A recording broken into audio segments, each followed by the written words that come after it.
આપ સૌને મારા જય શ્રી કૃષ્ણ, જય શ્રી સ્વામિનારાયણ. સાહેબ, આ દુનિયામાં 4 વાર ખૂબ જ મહત્વના છે. પહેલો વાર પરિવાર, બીજો વાર જમણવાર, ત્રીજો વાર રવિવાર અને ચોથો વાર તહેવાર. તો આજના માંડાની પરિવારના સ્નેહ મિલનમાં આજે પરિવાર પણ ઉપસ્થિત છે, સાથે રવિવાર પણ છે, સરસ મજાનો જમણવાર પણ છે અને આખો પરિવાર ભેગો થયો છે. એ આપણા માટે એક તહેવાર પણ છે. તો આજના માંડાની પરિવારના સ્નેહ મિલનમાં સાચા અર્થમાં સ્નેહ મિલન કોને કહેવાય ને એ આપ સૌને કહેવા માંગુ છું. સ્નેહ મિલન એટલા માટે થાય છે કે મારા પરિવારના ઉદ્યોગપતિ જે આર્થિક કેપેબલ છે એ વ્યક્તિને ખબર પડે કે મારા પરિવારમાં કોણ પાછળ રહી ગયું છે અને એ વ્યક્તિનો હાથ પકડી અને આગળ લઈ જવા અને બનતી તમામ મદદ કરવી, બસ એનું નામ જ સ્નેહ મિલન છે.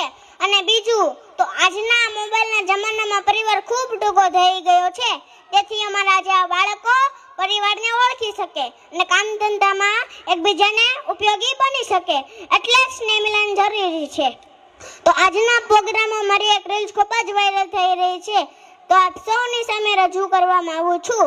રાવણે રામને કહ્યું કે તાકાત નથી પ્રમાણમાં કોઈને માર સાથે જીતવાની, મારી પાસે તાકાત છે, બધું છે, તોય કેમ હારી ગયો ને તું જીતી ગયો.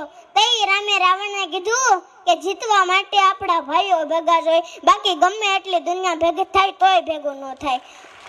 અને બીજું આપ સૌના પરિવાર માટે 2 લાઈન કેવું હોય ચારે સાહેબ, પરિવારમાં નાની નાની વાતોને મોટી કરશો ને તો પરિવાર નાનો થઈ જશે, માટે પરિવારમાં થોડુંક જોયા કરો, થોડુંક જતું કરો, થોડુંક જાતે કરો, જિંદગી જીવવાની મજા આવશે.